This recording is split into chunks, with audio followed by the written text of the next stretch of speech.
Alright, magandang umaga na ho sa lahat natin ng mga viewers Luzon, Visayas at Mindanao all over the world. Welcome naman sa ating panibagong video, panibagong reaction, mga ka-action, mga kakampeng. So may gusto lang ho ako na i-share ho sa inyo at paalala po sa ating mga viewers na mga DDS, kung hindi nyo po kaya ang bidyong ito pakinggan dahil ang iniidolo nyo po ang binabanata ni Ate Girl, pwede nyo pong takpan ang inyong tainga o kung kaya ipas ang video na ito at maghanap kayo ng ibang video na papanoorin nyo. Baka kasi sumagting ang mga tainga nyo sa pakikinig kay Ate Girl. Oo, kasi parang tinodo na talaga. Tinodo na talaga ni Ate Girl ang kanyang reaction sa sinabi ni Vice President kay Mr. President Bongbong Marcos. Hindi po ako sure kung si Ate Girl ay isang loyalista. Basta nakita ko ho itong video ito, napaismal na patawa nga talaga ako mga ka-action, mga kakampeng. Dahil may words na binitawan si ate na doon ako tumawa talaga. Ayan mga didesa, pinapaalalahanan ko na kayo, kung hindi nyo kaya pakinggan si ate, pwede nyo po ipas ang video ito. Pero kung kaya nyo, okay lang, manood po kayo dito. Okay, ito ho mga ka-action, panoorin po muna natin at pakinggan si Ate Girl. Sabi ni Inday Sayad, hindi daw siya makikipag-usap sa presidente. Kung hindi ka ba naman tanga at bobo at bungol, hindi ka makikipag-usap, may attitude ka, unprofessional ka kung ganon. Hindi kagaya kay Lenny na dati, kaaway siya ni Digong, kung ano na pinagsasabi ni Digong na kabastusan kay Lenny, never niyang pinatulan. Hindi siya bumaba sa level ng utak ni Digong. Gaya mo, hindi bumababa si Presidente sa level ng utak mo dahil abnormal nga kung mag-isip ang utak mo. Hindi ka naman abogada kasi kung abogada ka, dapat sa gawa at sa salita, ipinapakita mo na isa kang abogada. Asal kali ka para kang alam mo yung tambay sa kanto, kung magsalita, hindi Presidente ang problema. Ang problema, ikaw. Puro puot at galit ang nasa... So yun na ho mga ka-action, mga kakamping. Grabe ka naman Ate Girl sa bungol.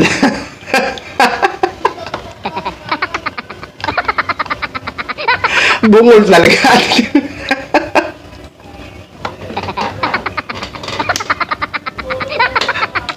O si Ate Girl ang may sabi niya na, narinig nyo naman siguro mga guys, baka sabihin nyo ako may sabi.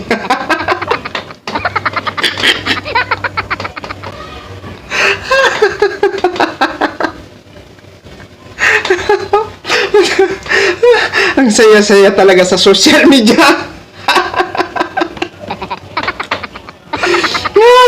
Alam niyo, sa totoo lang, may point po si Ate Girl sa kanyang sinabi na kahit sa kanyang sinabi na kay former Vice President Leni Robredo. Totoo po yon. Kahit anong mga maanghang, mga pambabastos na sinasabi ni dating Pangulong Duterte kay former Vice President Leni Robredo, pero hindi nga ho pinapatulan ni former Vice President Leni, si dating Pangulong Duterte. Kumbaga tama po yung sinasabi ni ate na hindi binababa ni former Vice President Leni Robredo ang libil ng kanyang utak sa utak ni dating Pangulong Duterte.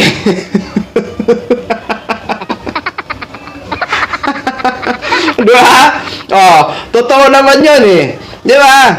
Pero, kahit anong sinasabi ni dating Pangulong Duterte noon kay Mayor Leni, yung sabi ko nga, yung mga negative na sinasabi ni dating Pangulong Duterte, ginagawa ho yung positibo para mas makagawa pa si former Vice President Leni ng mga programa na kung saan papakinabangan ng ating mga kababayan at may resibo ho lahat ng mga programa ni Mayor Leni Robredo noong siya pa ay Vice President ng Pilipinas. Diba?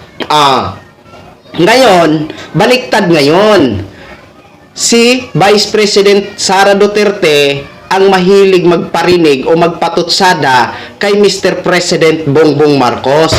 Pero si Mr. President Bongbong Marcos hindi pinapatulan si Vice. 'Di ba? Ano ba ang kanyang mga sinasabi? 'Di ba? Mga paninira niya kay Mr. President Bongbong Marcos. Kailangan pa ba natin ulit-ulitin 'yon? Di ba? O diyan sa sinasabi niya na ayaw niyang kausapin si Mr. President Bongbong Marcos, aba pakialam ba natin kung ayaw mo kausapin si Mr. President?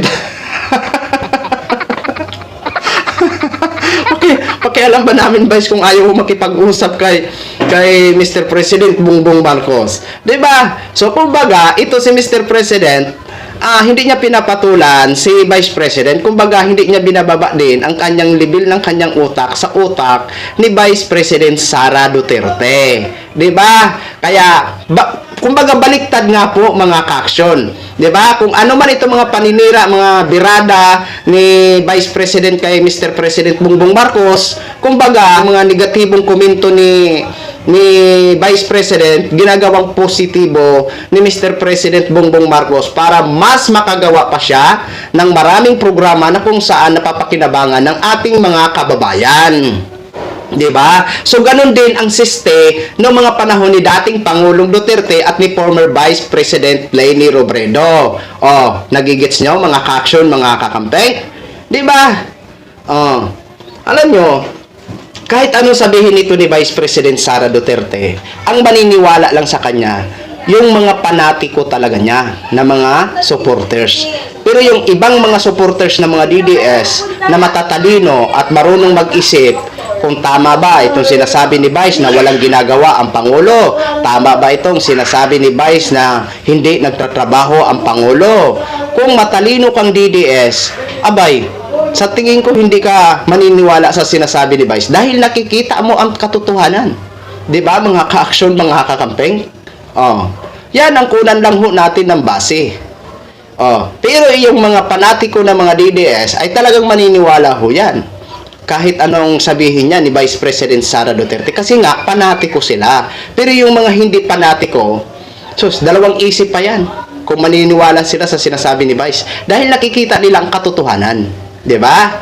Tama yung sinasabi ni Ate Girl. Ayaw ko nang banggitin yung mga sinasabi niya kasi ano na 'yon. Narinig niyo naman, 'di ba? Doon lang ako natawa sa sinasabi ni Ate na ano ka bungol?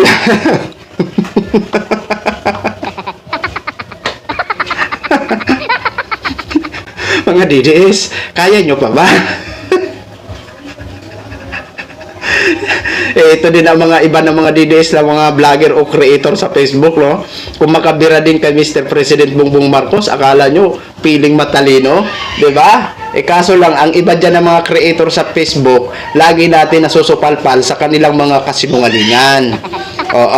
Gusto nilang magpalabas ng mga ganito ganyan para palabasin na marami sila, etc. Pero lagi naman natin nasusupalpal kung ano nga ba talaga ang katotohanan. 'Di ba? Ay mahilig kasi yan sila sa mga fake news eh. Hindi naman natin nila lahat yung gumagawa lang po. 'Di ba? Gusto nila i-impress na sabihin marami sila. Jesus, Mariosep. Ewan. 'Di ba? So yun lang ho mga ka-aksyon, mga kakamping knog. In-share ko lang ho sa inyo yan. Maraming salamat po sa lahat natin ng mga viewers Luzon, Visayas at Mindanao all over the world. Ako po ang inyong lingkod, si The Action Man. Have a good day, everyone!